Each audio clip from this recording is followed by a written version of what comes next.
Hello, my friend. Today I will tell you another long-forgotten legend. Close your eyes and let the magic transport you to Middle-earth. Our journey begins.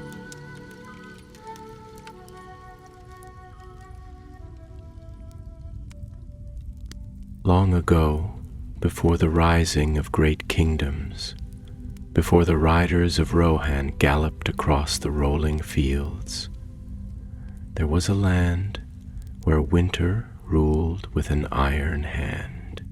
The grey mountains, vast and unyielding, stretched across the northern reaches of Middle-earth, their peaks crowned with ice, their valleys shadowed by snowdrifts older than the memory of men. And in those mountains, beneath the coldest and deepest caverns, there was a dragon, a drake of the old world, a creature of cunning, malice, and greed. His name was Scatha, the worm of the grey mountains. Unlike Smog, who would one day bring ruin to Erebor, Scatha did not breathe fire. He was a cold drake, a serpent of frost and ice, with scales as pale as moonlight on a frozen lake and eyes like deep, unfathomable wells. His wings, if ever he had them, had long been lost to the cruel shaping of Morgoth's hand. But he needed no wings, for he was vast and coiled through the mountain passes like a shadow of the storm. The dwarves of the grey mountains knew of him, and they feared him. The Eotheod, the horse lords of the north, whispered his name with dread.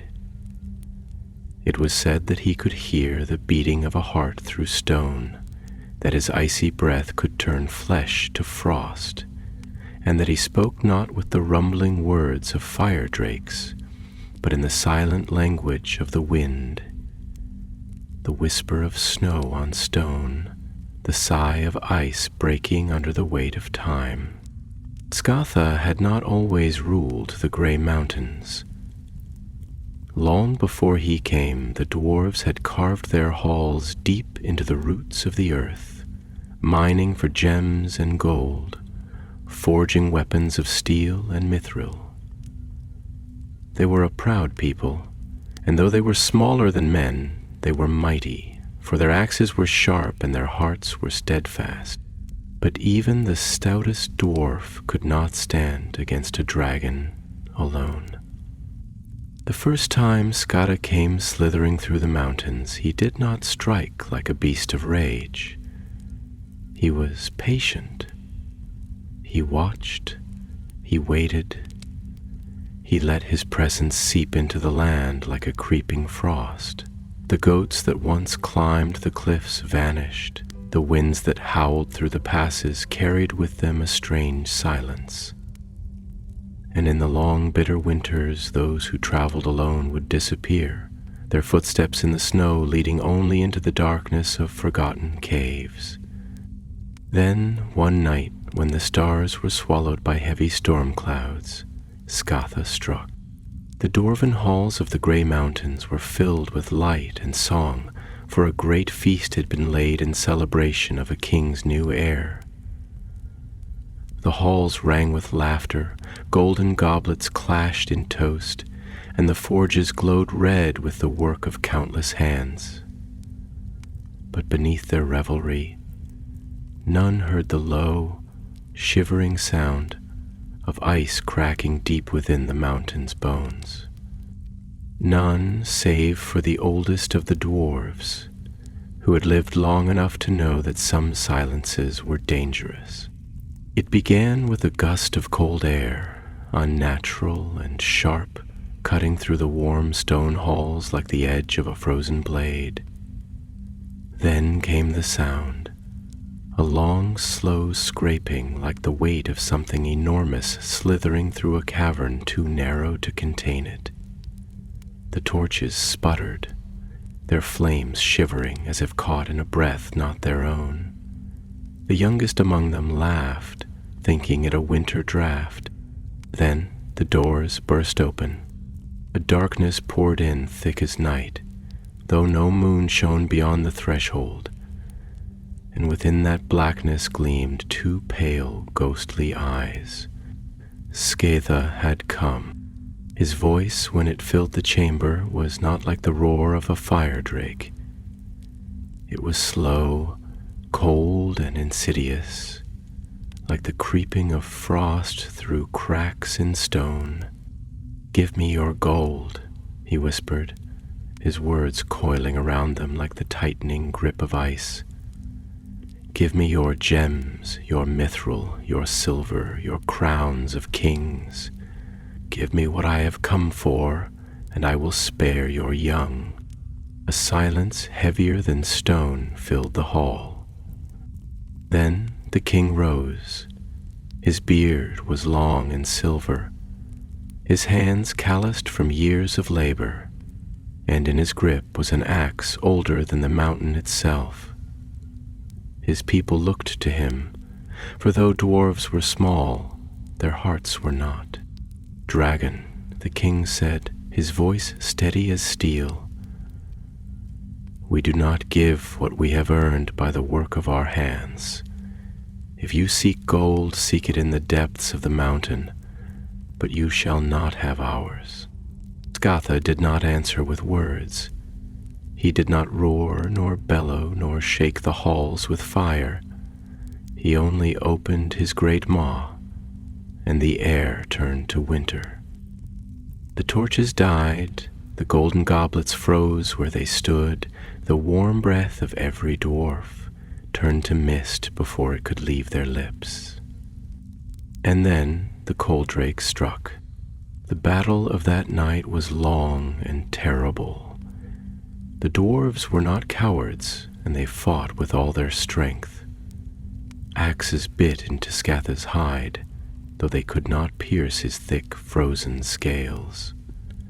Hammers crashed against his limbs, but he slithered too fast, striking like the serpent he was, coiling around the stone pillars and dragging them down as easily as a child might crush a twig. In the end, the halls of the dwarves were lost. Their king fell, buried beneath the ice and stone, and his people fled, driven from their home by the dragon's wrath. And Scatha the Coldrake curled his massive body around the treasures of a fallen people, his pale scales glinting in the dim light of the broken torches. He had no need for fire to warm his hoard, for he was a creature of ice, and cold had always been his ally. From that night forth, the gray mountains belonged to him. For long years he ruled, and the whispers of his name carried through the lands of Middle-earth like the warnings of a coming blizzard.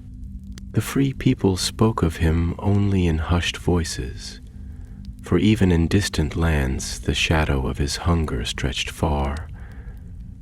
The Eothiod, the ancestors of the riders of Rohan, spoke of him in old songs, and the dwarves, now scattered and exiled from their once proud halls, spoke of him with bitter curses.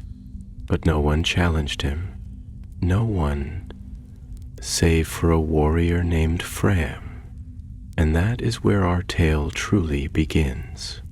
The wind ran like an unseen hand through the jagged peaks of the gray mountains, combing through the deep gorges and forgotten crevices where time lay heavy, unmoving.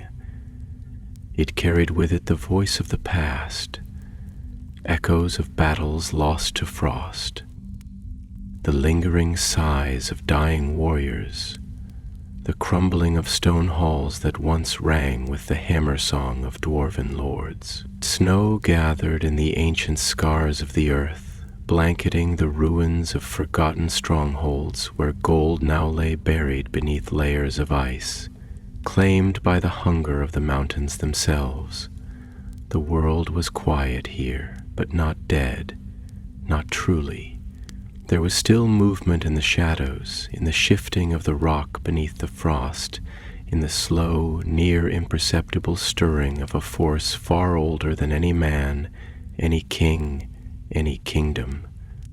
Beneath that frozen land, deeper than the reach of daylight, curled within his lair of hoarded riches, lay Scatha the worm, his vast body coiled upon itself like the roots of a dead and ancient tree, his breath rising in slow, mist-laden tendrils that wove through the cavern like creeping fog over a still lake.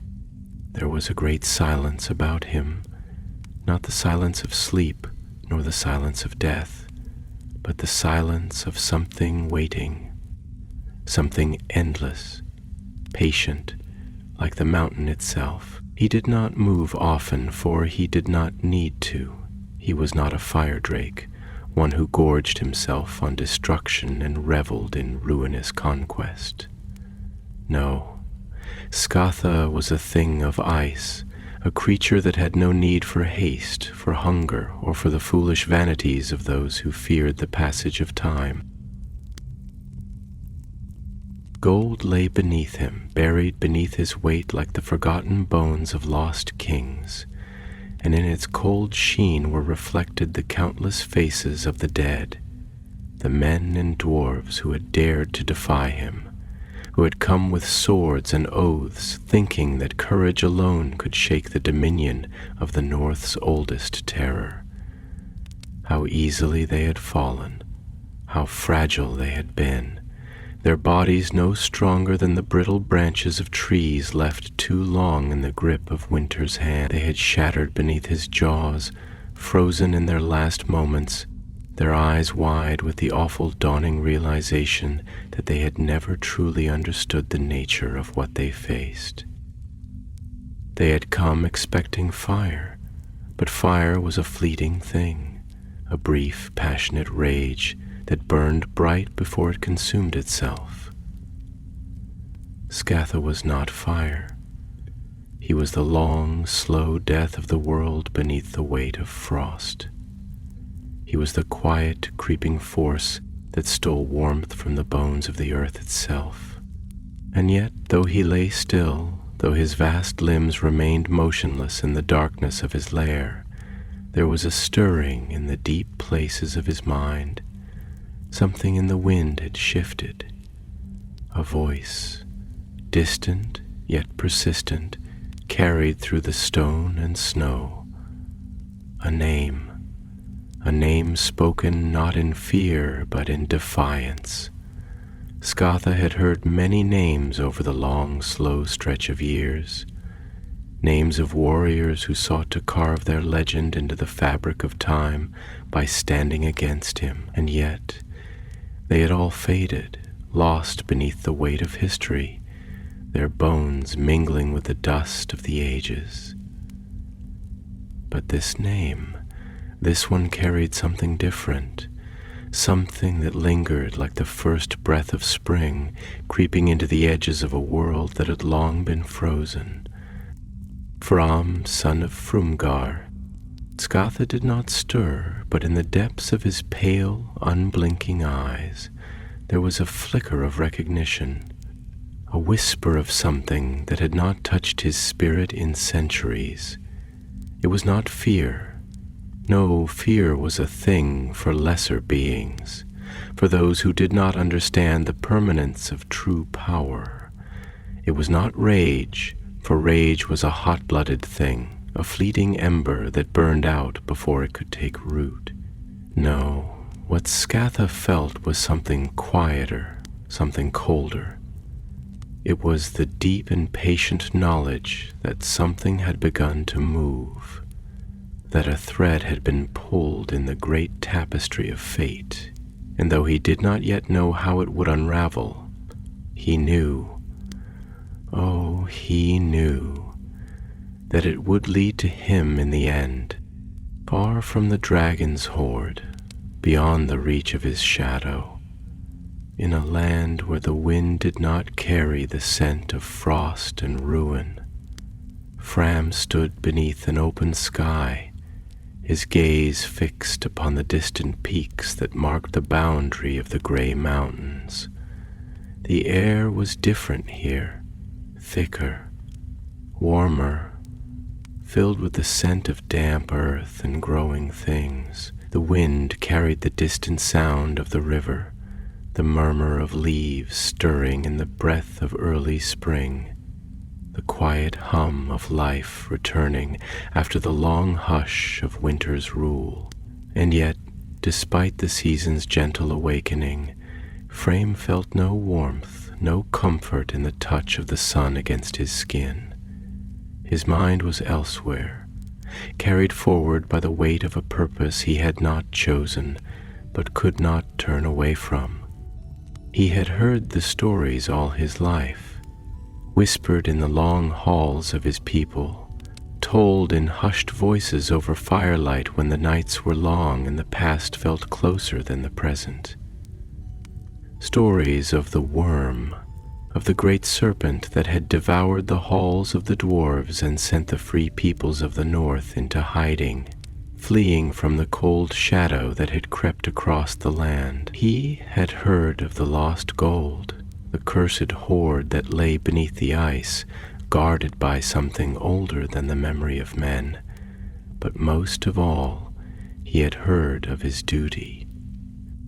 Frym was the son of a chieftain, the heir to a people who had once been proud, but now lived in the margins of history, their numbers dwindling, their songs sung more in mourning than in celebration.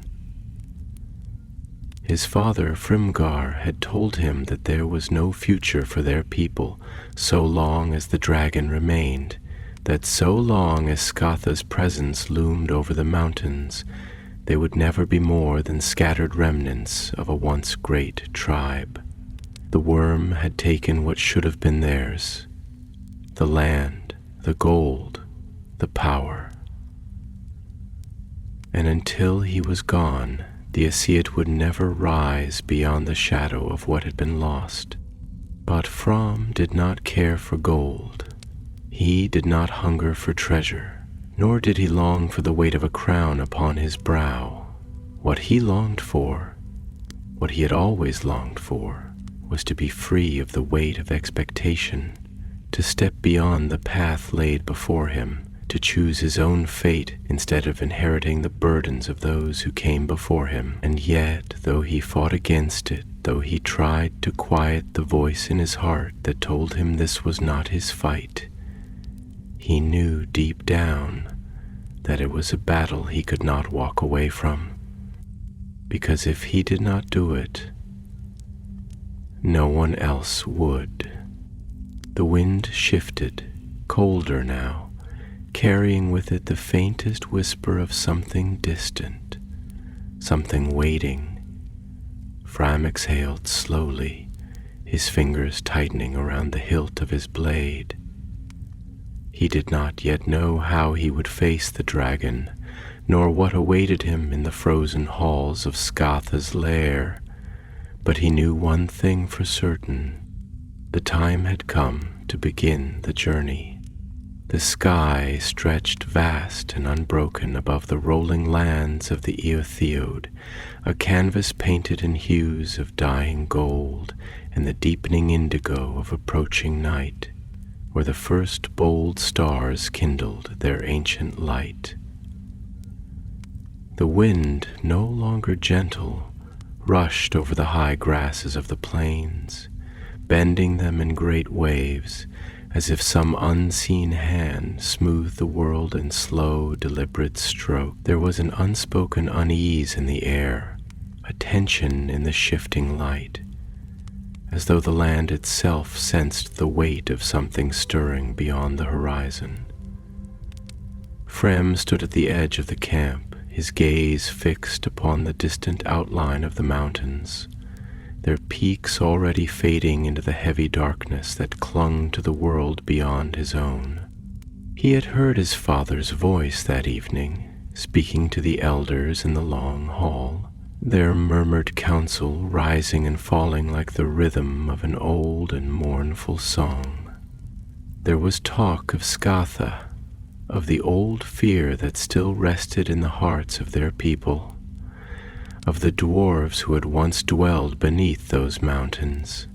Their halls long since abandoned to silence and ice, he had stood apart from them, listening not just to their words, but to the spaces between them, to the doubt that hung in their pauses, to the resignation in the weight of their sighs.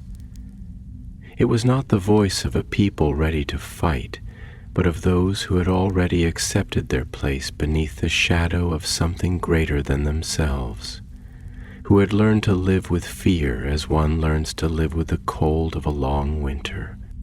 But Fram had never known how to be still. He had never learned how to accept the boundaries of the world as others saw them. And so, when his father had finally turned to him, the firelight catching in his weathered face, he had met his gaze with a quiet certainty, knowing full well what would come next. "You will do this alone." Frumgar's voice had been steady, though behind it lay something else, something unreadable. Fear, perhaps, or something far older, something that had nothing to do with dragons or war. "You would go where none have dared tread, walk the path of ruin and legend, and believe yourself strong enough to return." Fram had held his father's gaze, but there was no triumph in it, no fire of reckless pride, only the simple, unshakable knowledge that there was no other choice. "It is not about strength, Father," he had said, his voice quiet but firm, steady as the roots of the mountains themselves. "It is not even about victory. It is about something older than both. It is about what is left behind if no one dares to act. If I do nothing, we will live as we have always lived, as you have lived, beneath the weight of a fear that has no name, beneath the shadow of something we have already given power simply by accepting its dominion over us. If I go and I do not return, nothing will have changed. But if I do return, if I stand before our people with the dragon's death upon my blade, then we will have taken something back that we did not even know we had lost. We will have taken back the right to be free." There had been a long silence then, heavy as the sky before the first crash of thunder.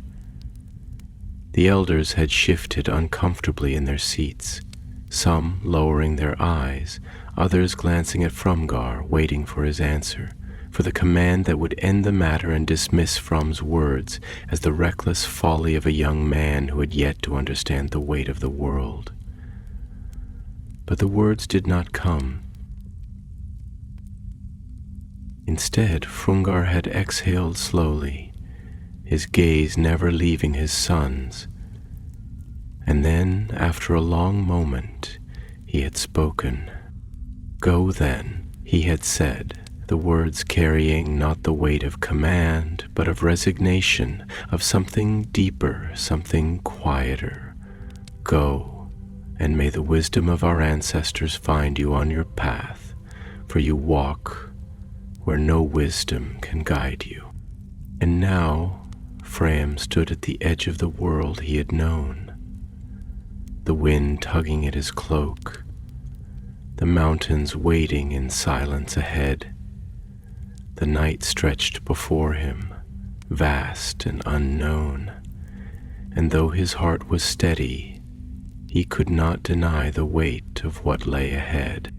Behind him the sounds of the camp had faded, the laughter and warmth of the fires now a distant memory, and in their place was only the great unbroken silence of the land itself, the whisper of the wind through the grass, the distant murmur of the river winding its way through the valleys. He felt for the first time the true enormity of what he had set out to do. Not just the battle that would come, but the long, lonely path before it. The days and nights spent beneath an unfamiliar sky, the slow erosion of certainty beneath the weight of time. He exhaled, drawing in the cold air, letting it settle deep in his lungs, anchoring him to the moment, to the stillness before the storm.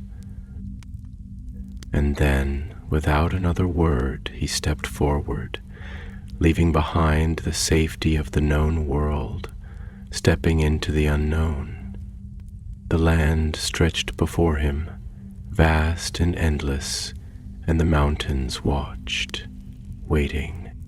The cold had a voice in the high places, a whispering, insidious murmur that seeped through the cracks in stone and flesh alike, winding its spectral fingers through every hollow and crevice, never ceasing, never relenting.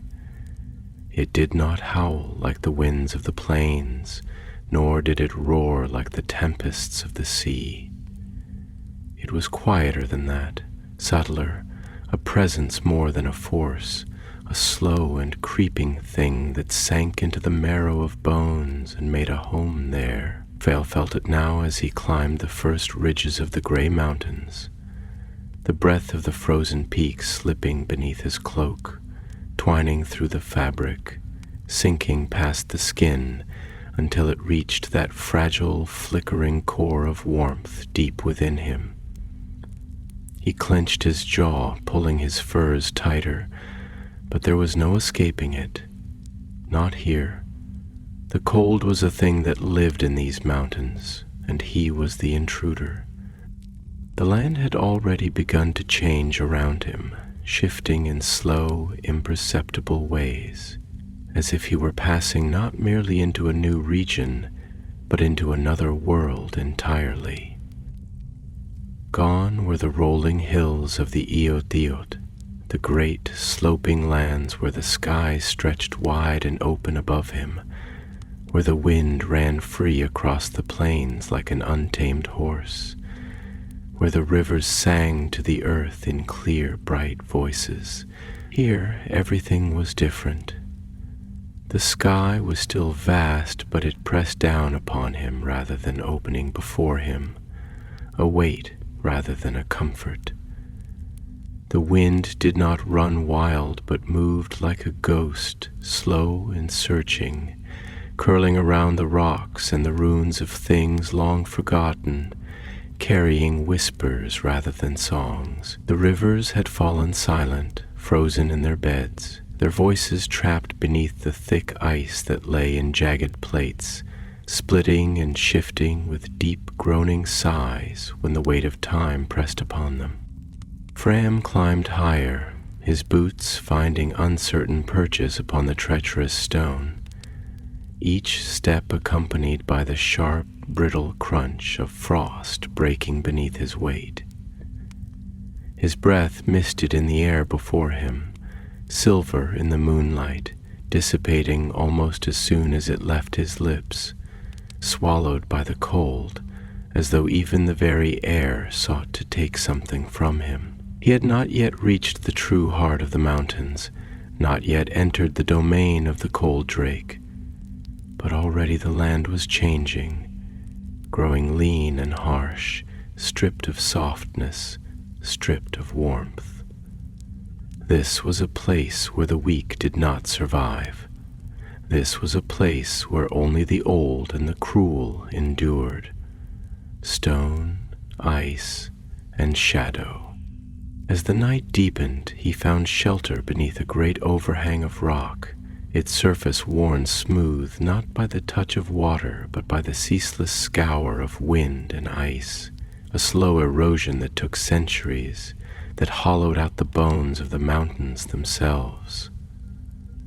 He crouched there, unrolling his thickest furs, striking flint to steel until the smallest ember caught in the dry kindling he had gathered from the dead remains of a twisted, stunted tree, the only living thing he had seen in miles. The fire rose slowly, reluctantly, its flames dim and pale, as though the cold pressed against them even now, trying to smother them before they could take hold.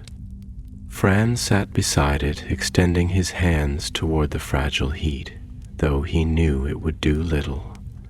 The warmth was brief, fleeting. The cold would not be driven away by something so small. And as he sat there, staring into the fire, he thought of his father. It was strange, he thought, how often it was not the words spoken in great moments that stayed with a man, but the smaller things. The things said in passing. The words that carried no weight at the time, yet settled somewhere deep, lying quiet for years until they were needed. He had spent his whole life knowing that this moment would come, knowing that he would one day walk this path, that he would be the one chosen to reclaim something that had been lost before he was even born. And yet, the words that stayed with him now were not the warnings, not the commands, not even the hesitant blessings. They were the words his father had spoken long ago, one evening as they stood upon a high ridge overlooking the plains, watching the sun sink into the earth, spilling gold and crimson across the sky like the blood of some great fallen beast. "There is something you must understand, Frumgar had said, his gaze fixed upon the horizon, the wind pulling at the long strands of his graying hair. "We speak often of power. We speak of kings and lords, of those who rule and those who serve.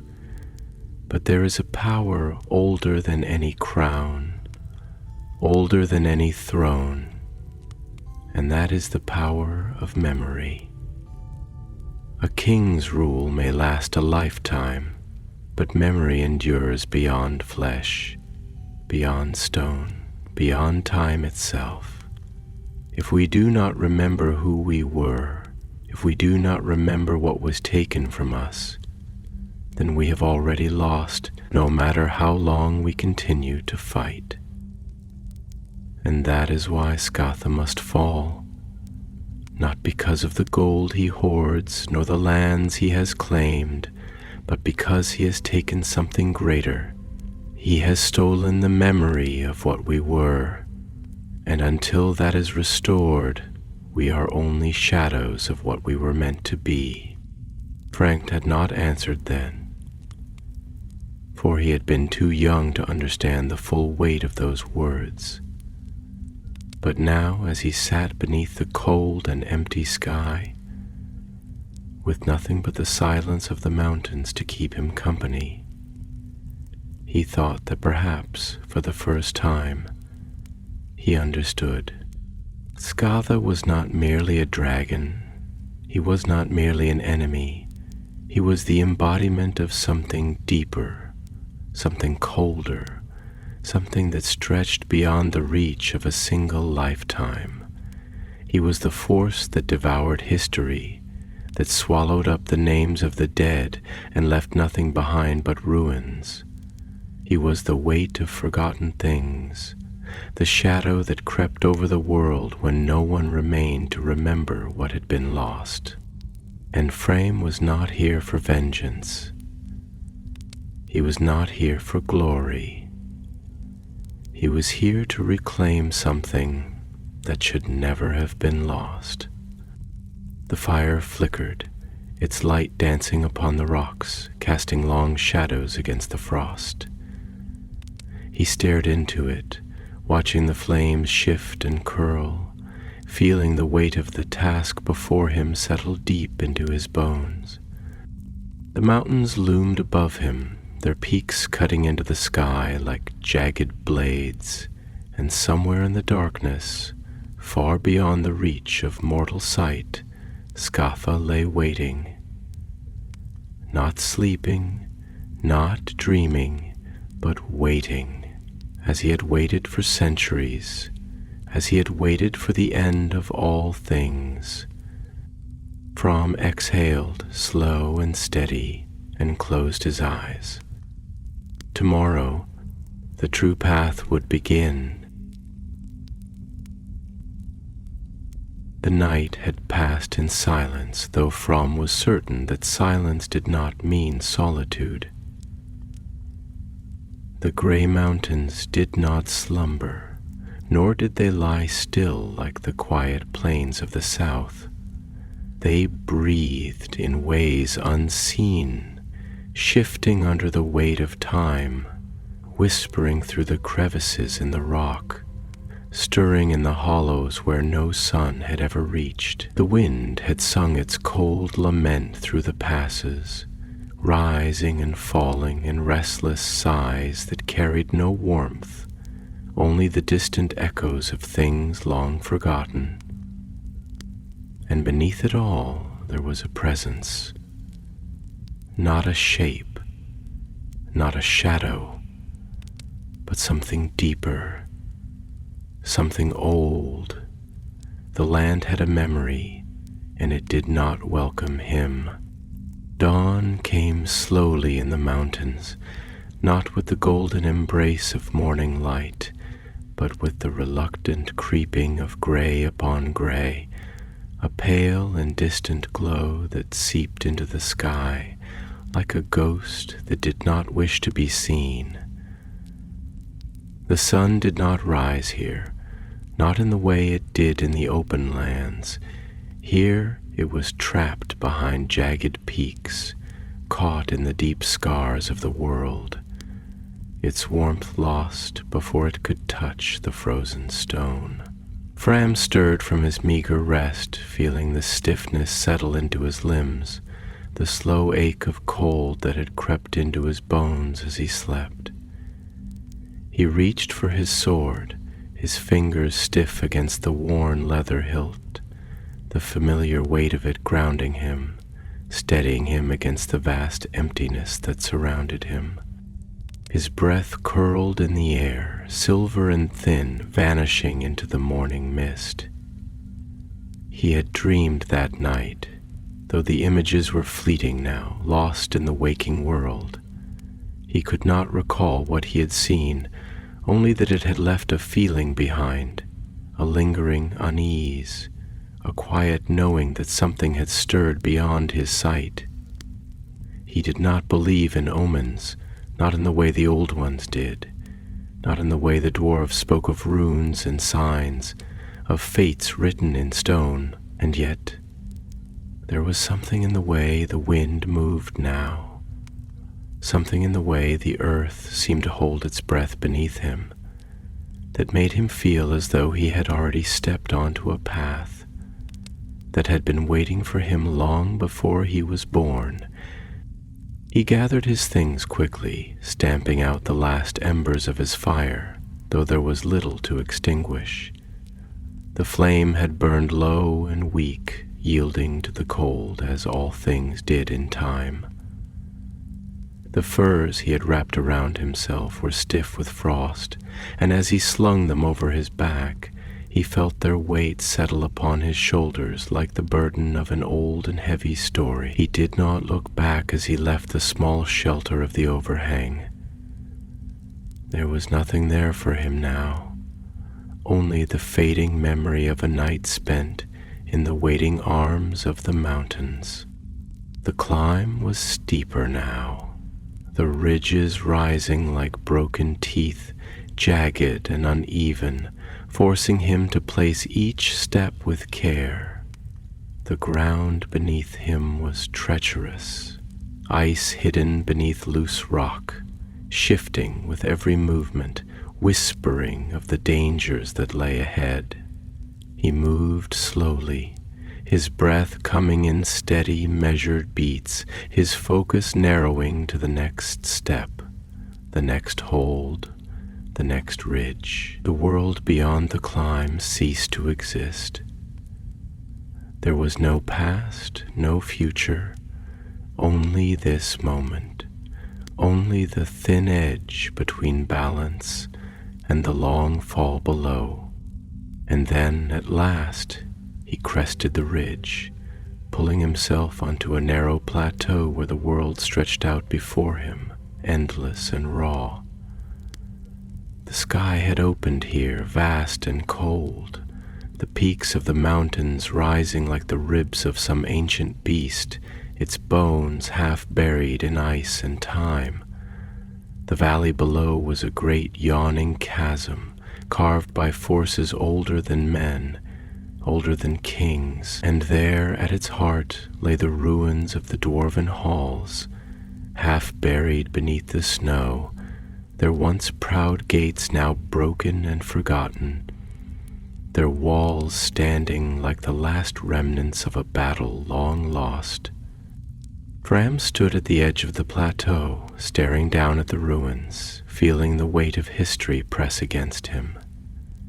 He had heard the stories of these halls, had listened to the old songs of the dwarves who once carved their homes into the bones of the mountains, who had built great kingdoms beneath the earth, who had shaped the stone with hands that knew the secrets of the world. And he had heard of their fall. He had heard of the night when the cold drake came, when Scatha had slithered through their gates, his breath freezing the very air, his hunger endless, his wrath slow and patient, like the coming of winter that does not end.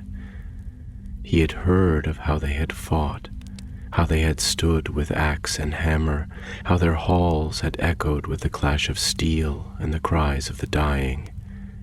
And he had heard of how they had lost. He did not know what he had expected to feel standing here now, looking upon the ruin with his own eyes. Perhaps anger, perhaps sorrow. But there was something else, something deeper, something quieter, a recognition, a quiet understanding that this place was not merely the grave of a people, but a warning. The land did not forget, and neither did the things that lived in its shadows. A sound broke the silence then, a low, distant rumble, not of stone, not of wind, but of something else, something alive. Frond felt it before he heard it fully, a vibration beneath his feet, a shift in the air that sent a chill through his spine that had nothing to do with the cold. He did not move, did not breathe, did not blink. He only listened.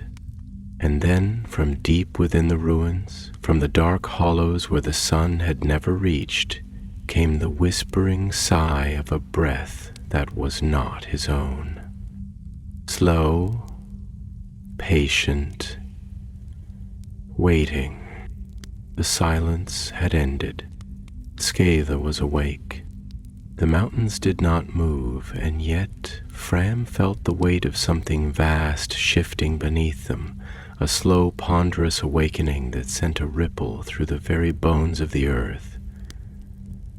The air, which had been motionless before, now carried a subtle tremor, an almost imperceptible quiver that was not born of the wind, nor the breaking of stone, but of something deeper, something ancient stretching in the darkness, a stirring that had been waiting for far too long. It was the kind of movement that was not merely physical, but something greater, a presence, an awareness, a thing that had known silence for centuries, now listening once more.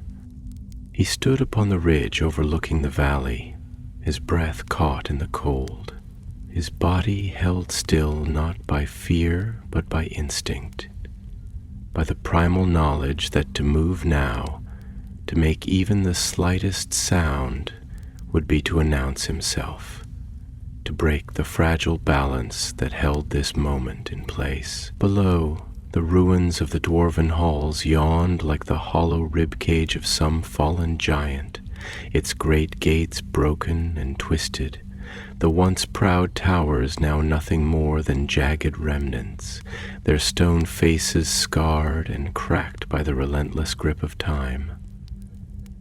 The snow lay heavy upon them, filling the gaps where memory had faded, softening the harsh lines of ruin, yet it did nothing to hide the truth of what had happened here. This was a place of death, and death did not sleep forever.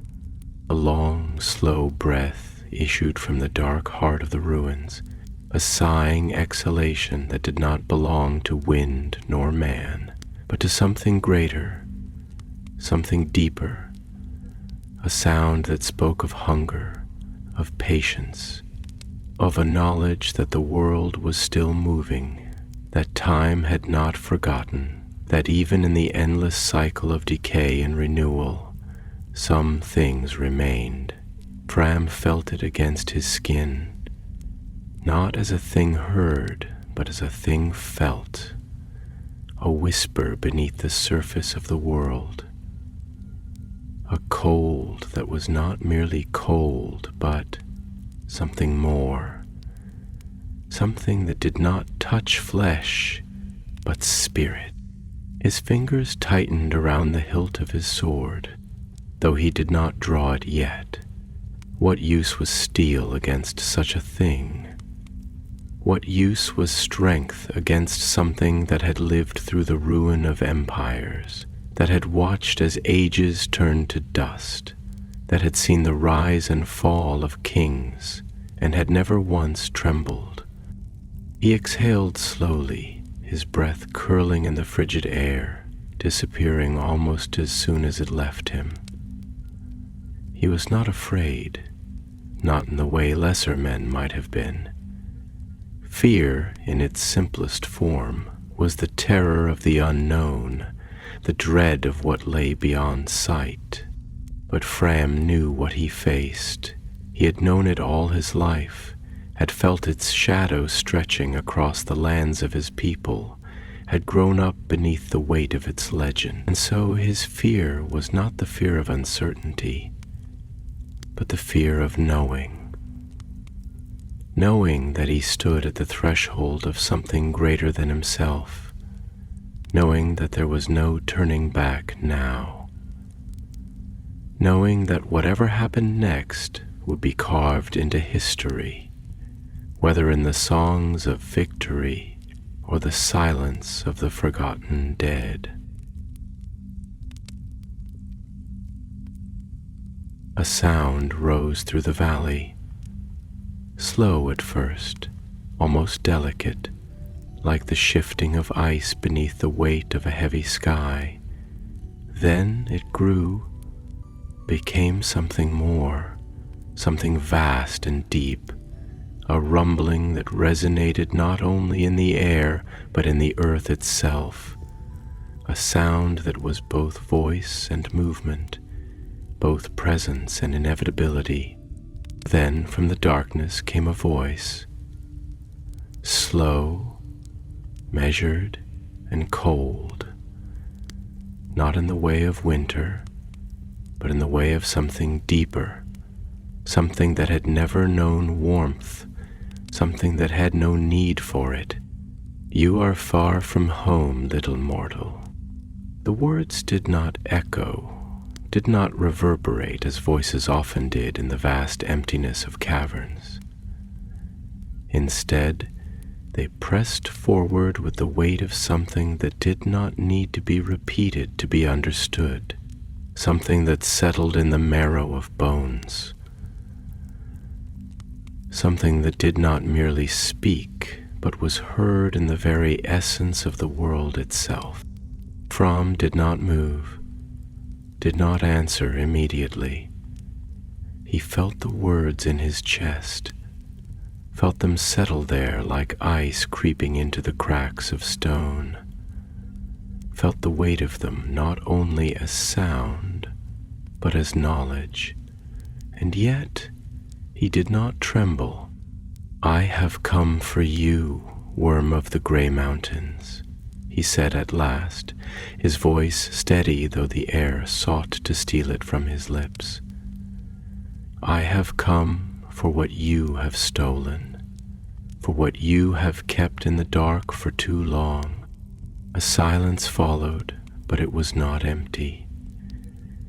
It was a silence filled with something vast, something calculating, the pause before the strike, the moment before the avalanche begins its descent. And then a sound, not a laugh, not quite, but something close, something lower, something older, a slow rolling amusement that held no warmth, no mirth, only a deep, knowing patience. You think you have come for something, the voice rumbled, shifting now, the stone beneath Fram's feet quivering with its depth. But you do not yet know what it is you seek. You are like the others, like the men who came before you with their swords and their oaths, with their foolish dreams of honor and glory. They thought they could take from me what was never theirs to begin with. They thought that the weight of history could be undone by steel and fire. And where are they now? The air was colder now, pressing in from all sides, thick and heavy, as though the mountain itself had exhaled and left only frost in its wake. Fram's fingers twitched against his sword, not from fear, but from a slow rising fury, not the reckless rage of youth, but the quiet simmering anger of a man who has known too much loss, who has lived too long beneath the weight of a shadow he never asked to inherit. They are gone, he answered, his voice quieter now, though no less firm. They are dust, and yet you remain, hoarding their memory, swallowing the past as though it will keep you from the future. You speak of history, but what are you, Scatha, if not a relic, a thing that has outlived its time, that clings to the bones of a world that has already begun to forget you? A long silence followed, and then the earth moved, not with the sudden violent tremor of a quake, not with the reckless fury of a storm, but with something slower, something more deliberate, a great shifting of weight, a presence that had been still for too long, stretching at last, uncoiling from the dark like the tide returning to shore. And then, from the shadows, pale as moonlight on frozen stone, the first glint of scales. You would challenge me, little mortal, the voice whispered now, though it had lost none of its depth, none of its weight. You would stand before me and speak of time? You are nothing. You are a flicker in the dark, a moment between the turning of ages. I have seen empires rise and crumble. I have watched kings and heroes fall to dust. I have swallowed the names of those who thought themselves mighty. And you, who stands alone in the cold, who carries the weight of a dying people, do you truly believe that you will be any different? Fran's breath was slow, measured. He could feel the shape of the dragon now, not yet fully visible, but there, vast and coiled in the ruins, a thing of pale and frozen light, a shadow that had never known the warmth of the sun.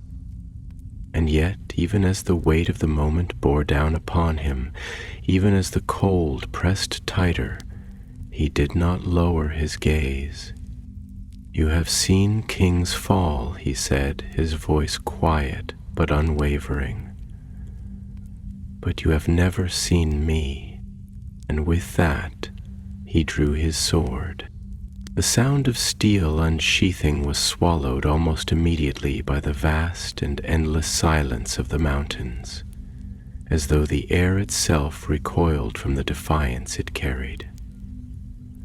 Frame felt the weight of the sword in his grasp, the cold leather-wrapped hilt pressing into his palm, the blade humming faintly, not with magic, nor with any enchantment wrought by elves or dwarves, but with the quiet, solemn resonance of a weapon long carried, long kept, long waiting for a moment such as this. The firelight from the low burning embers of his torch glimmered faintly against the polished edge, but it did not reflect the world in full, only fragments, broken and distorted, as though even the steel struggled to hold the shape of what lay before him. The ruins stretched in silent vigil around him, the weight of ancient battles and lost voices pressing into the stones. Their presence felt even in the shifting of shadows where walls had crumbled and time had hollowed out what once had been. There was a stillness in this place, a depth beyond mere silence, the kind of emptiness that did not come from absence alone, but from something taken, something devoured, something that had left behind not ruin, but an open wound in the world itself. And in that wound, in that void, Scatha stirred, his breath rising in slow, deliberate gusts from the darkness, coiling through the broken halls like the first whispers of winter, creeping into the last days of autumn. Fram held his ground, though the very air around him seemed to resist, pressing in like an unseen weight, not with force, not with rage, but with the slow, inexorable pressure of something ancient that did not need to move quickly, that did not need to strike in haste, because it knew that time itself was on its side. He could feel the presence of the dragon now, not just in sound, not just in the shifting of shadow, but in the cold, in the very breath of the land, in the way frost formed upon stone where it had not been before, in the way the wind did not howl but whispered, as if afraid to speak too loudly in the presence of something greater. And then, at last, the darkness moved, not in a sudden rush, not in an explosion of motion, as lesser creatures might when stirred from their slumber, but in something slower, something deliberate, something that had all the patience in the world and no reason to hurry. The first glimpse of pale glacial scales emerged from the shadowed depths, the sheen of them unnatural in the dim light, not silver, not white, but something in between, something that caught the glow of the embers and refracted it in strange, cold hues, like the glint of ice beneath a frozen lake. They moved with an eerie stillness, as though the great limbs beneath them did not shift in the same way that living flesh did, as though the creature before him was not merely a beast of flesh and blood, but a thing sculpted from the very bones of the mountain itself, a thing that had never known warmth, nor needed it. A great claw, vast as a man's shield, scraped slowly against the stone, the sound like ice fracturing under the weight of an unseen force. Fran could hear it, feel it in his teeth, in the bones of his chest, the slow, patient movement of something that had never feared a challenger, something that had never had cause to doubt its own dominion. And then from the gloom those terrible eyes emerged, pale and endless, vast and depthless, like the frozen expanse of the northern seas where no light reached, where the cold was not merely cold, but the absence of all warmth, of all life, of all hope. And when the dragon spoke again, it was not with the voice of mere flesh, nor the growl of a predator assessing its prey. It was something older, something deeper, something that carried the weight of history and the quiet amusement of one who has seen too much to be surprised by anything. "You stand before me with steel in your hands," Scatha murmured. the words slipping through the air like frost creeping across glass, slow and inescapable, as if steel has ever turned the tide of time, as if the sharpness of a blade could carve through the cold embrace of eternity. Do you truly believe that this moment is different from the countless others that came before? Do you truly believe that you will be the one to write a different ending to the tale that has already been told 100 times?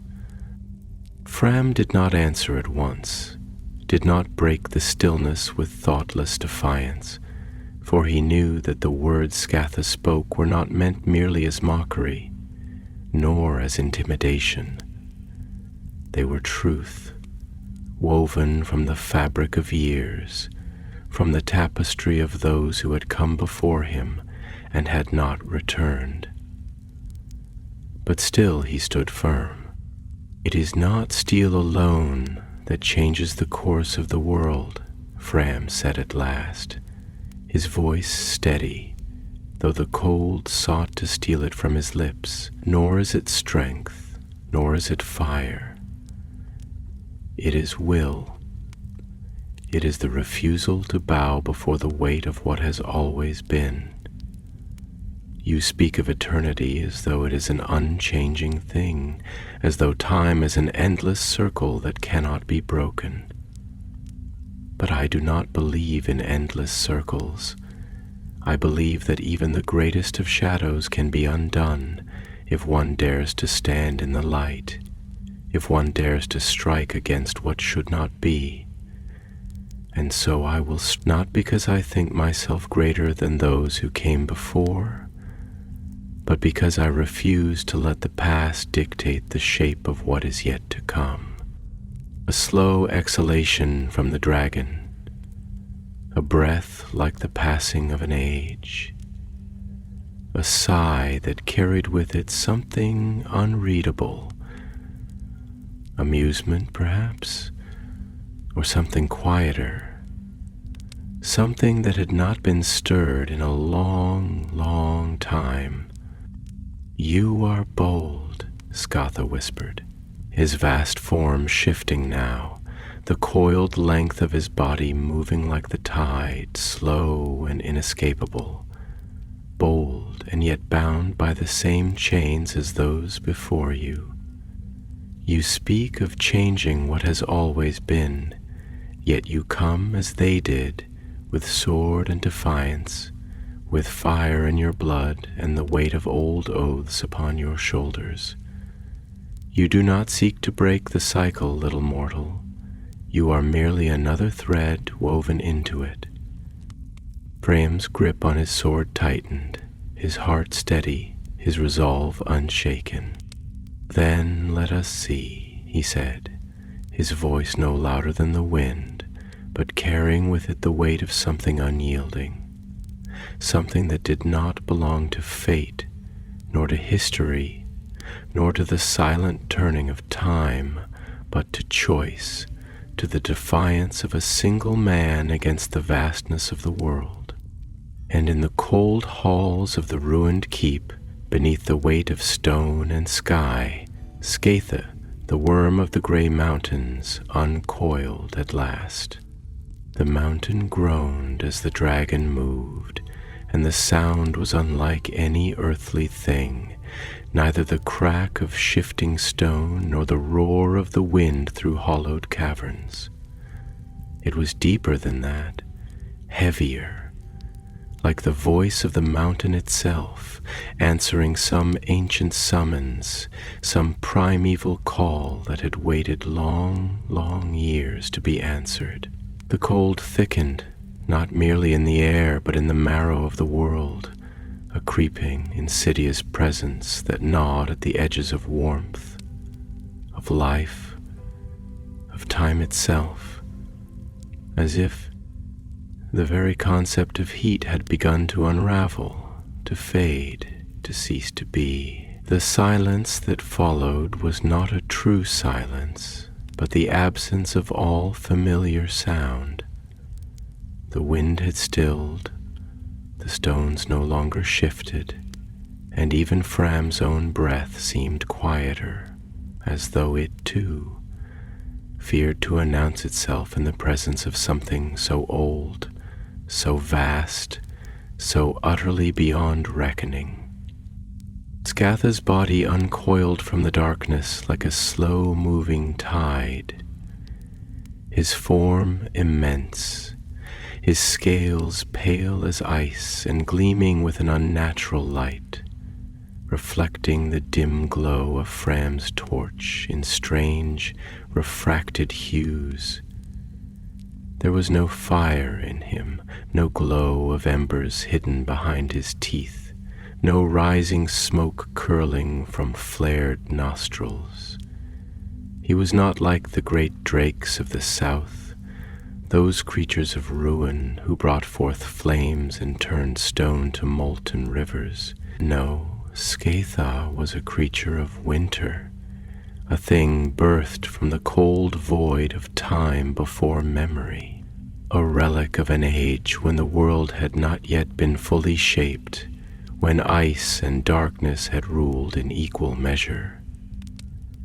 His breath was a whisper of frost, his limbs moving not with the weight of flesh and bone, but with the slow inevitability of glaciers carving their way through the mountains, shaping the land not in a moment of fury, but in the long, patient erosion of centuries.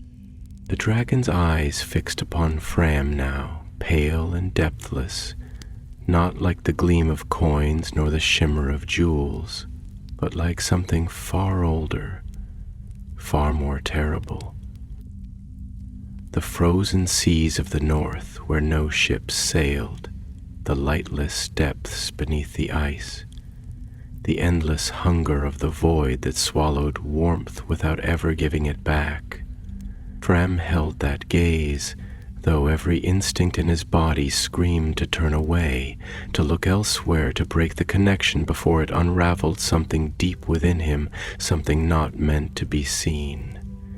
He gripped his sword tighter, feeling the leather-wrapped hilt press into his palm, grounding him, tethering him to the present moment, to the single, undeniable fact that he still stood, that he had not yet been broken by the weight of what lay before him.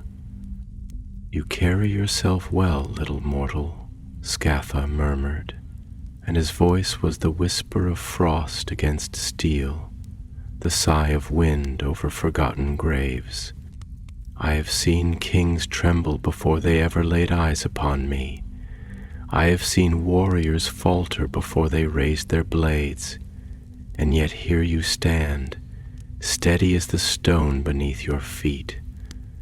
Tell me, is it courage, or is it ignorance that keeps you still?" Fram exhaled, slow and measured, though the cold sought to steal the breath from his lips before it ever reached the air. He did not answer immediately, for he knew that words held power in this moment, that to speak too soon, too lightly, would be to lose the battle before it had begun. Instead, he let the silence stretch between them, let the weight of it settle, let the dragon feel, for the first time in many long years, the presence of something that did not shrink beneath his gaze.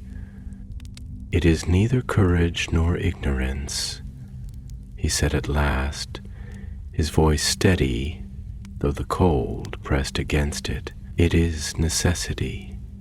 It is the understanding that there are moments in the world that do not ask for choice, only for action. You speak of kings who trembled, of warriors who faltered, but you do not speak of those who stood, of those who did not bow, of those who faced you and did not break. And yet I know they existed, for I know that you have killed them, that you have swallowed them in the dark, that you have hoarded not only gold but memory, that you have built your dominion not upon mere fear, but upon the erasure of those who dared to defy you." A low, rumbling breath from the dragon.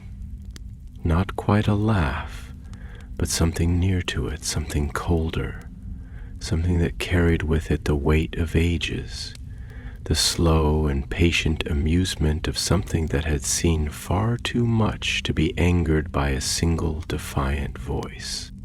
You speak as though you understand the nature of things, Scatha said, shifting slightly, the gleam of his scales catching the dim light, his vast coiled form stretching, extending, a movement so vast it made Frame feel smaller than he had ever felt in his life. But tell me, little mortal, what do you know of memory? You speak of those who came before, of those who stood and did not bow, but you do not speak their names. You do not call upon them as kin, nor do you wield their stories as shields. And why? Because you do not know them. Because their names are dust, because the world has already forgotten them. And that is the truth of things, that is the weight of time, that is the slow and incapable fate of all who dare to stand before what is greater than themselves. They are forgotten, they are unmade, and you too will join them. Fram's grip tightened on his sword, but it was not in fear, not in anger, but in understanding, in the slow and dawning realization that the dragon, for all his might, for all his age, for all his vast and endless dominion, did not understand the nature of the world as Fram did. You are wrong, he said simply, though his voice was quiet, though his breath was a thread of warmth in the frozen air. Memory is not in the names we speak, nor in the stories we tell. It is in the actions we take. It is in the moments that shape the world and the things that do not need to be spoken, but which remain nonetheless. You say that those who stood before you are gone, that they are forgotten, but they are not. I am here. I carry their defiance in my blood, in my hands, in my breath, and so long as I stand, they are not lost. So long as I stand, you have not won. The dragon was still now, utterly motionless, and yet Fram could feel the weight of his presence pressing against the very air, the slow and careful consideration of something vast, something that had not been spoken to in such a way in many, many long years. Then show me, Scatha whispered, and the words were colder than ice, heavier than stone. And with that the world moved. The mountain itself seemed to lurch beneath them as the dragon lunged, vast and unstoppable, a force of nature given form, a hunger that had never been sated, a thing that had never known fear, nor mercy, nor doubt. Fram's heart did not race, did not falter, for there was no time for such things now, no time for thought, only for motion, only for the single undeniable truth that this moment had come, that this moment had always been waiting. And so, with steel in his hands and the weight of memory upon his shoulders, he met the dragon's wrath head on. The world seemed to contract in that instant, folding in upon itself, drawing tight like the slow closing of an iron fist around the fragile shape of the present. There was no sky, no mountain, no history beyond this singular moment, no future beyond the space between breath and strike. The great cavernous halls of the ruined dwarven stronghold shuddered beneath the weight of the beast's motion, and the cold, which had always been an ambient, whispering presence, now became a force of its own, a great exhalation of winter's heart, a pulse of frigid power that swept through the stone with a terrible inevitability. Ice bloomed across the shattered remnants of dwarven masonry, creeping in jagged veins through the cracks in the stone, swallowing the past with the slow hunger of frost. And Scatha, the worm of the grey mountains, came forth. His form was vast, impossibly so, a great tide of pale, gleaming scales that moved like the shifting of glaciers, inexorable and slow, yet filled with a tension that spoke of sudden, brutal force waiting to be unleashed. His limbs, thick as tree trunks and wrapped in the gleam of ancient frost, gripped the stone as though he were not merely emerging, but claiming this place anew, as though this was not a battle but a ritual, the repetition of something that had happened before and would happen again.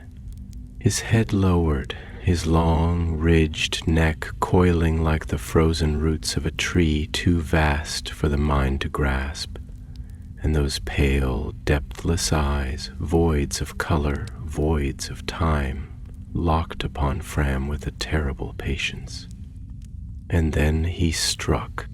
There was no warning, no thunderous roar, no fanfare of destruction, only the sudden, merciless blur of motion, the vast pale form lurching forward in a strike as swift as it was inevitable.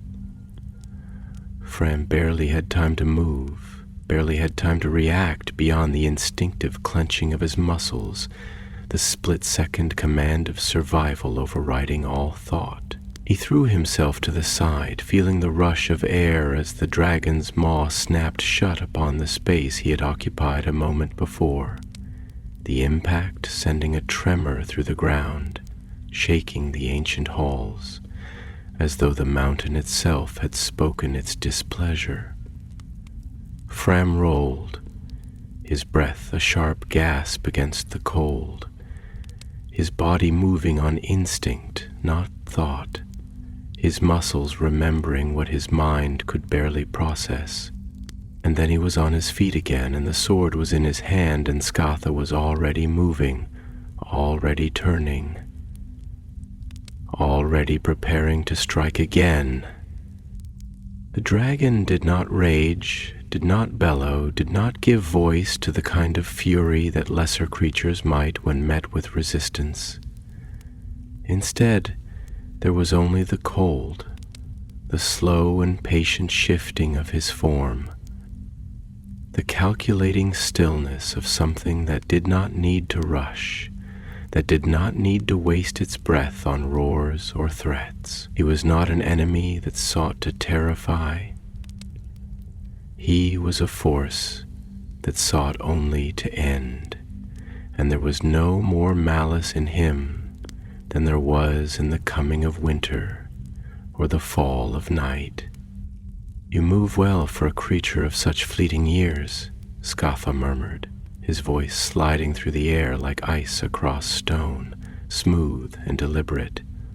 "But time is against you, as it has always been. You may dance, you may strike, but in the end, the cold always claims what does not belong to it. And you, little mortal, do not belong here." Fram did not answer immediately, because words did not matter in that moment. Not yet. Instead, he let his body move, let his feet find purchase upon the treacherous ground, let his weight shift and settle into a stance that would not fail him. He knew that one strike, one mistake would be his end. He was not fighting an enemy that could be worn down, that could be outlasted.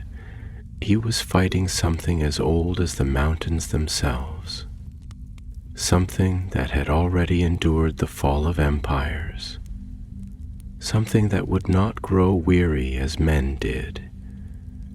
And yet he did not feel the weight of despair upon him, because he understood something that Scatha did not. "It is true that time is not on my side," he said at last, his breath misting in the frigid air, his fingers tightening around the hilt of his sword. "But time is not what defines me. It is not what makes me. You believe that because you have outlived kings, because you have seen their bones turn to dust, that you have won. But you are wrong. You have outlived them, yes, but you have never defeated them, because they are still here, in me, in this blade, in the blood that drives my heart. He took a slow step forward, his eyes never leaving the dragon's, his breath slow and measured, the fire of his will burning steady against the cold that sought to smother it. You speak as though time is your ally, he continued, his voice growing stronger, steadier. But time is not on your side either, Scatha. You hoard your treasure. You guard your halls. You claim dominion over the past, but you have no future. You do not build, you do not create, you do not change. You sit upon your hoard and call it power, but it is nothing more than decay in another form. You are not the master of time, you are its prisoner, and that is why you will fall.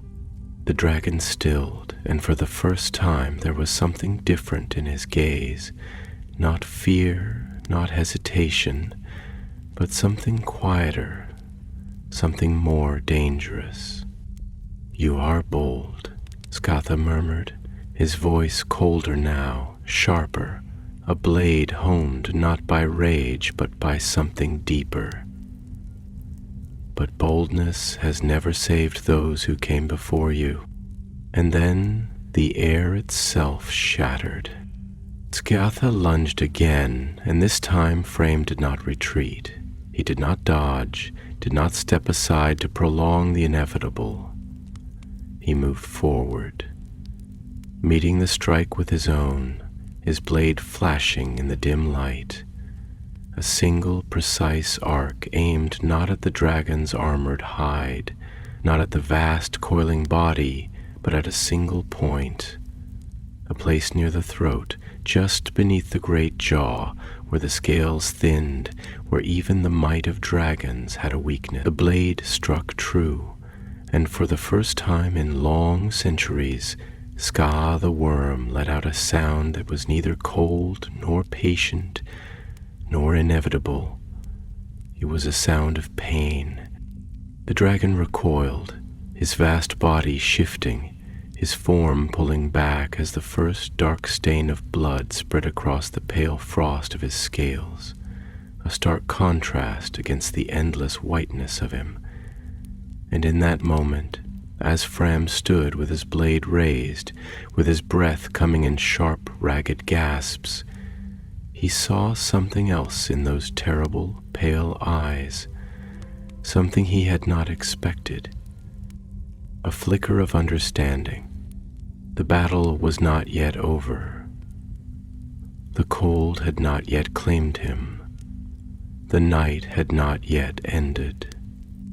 But for the first time the dragon knew that he was not eternal, that he was not untouchable, that the shape of the world was not as fixed as he had believed. And Fram knew then with a certainty that ran deeper than steel that he had already won, because the cold had met the fire, and the fire still burned.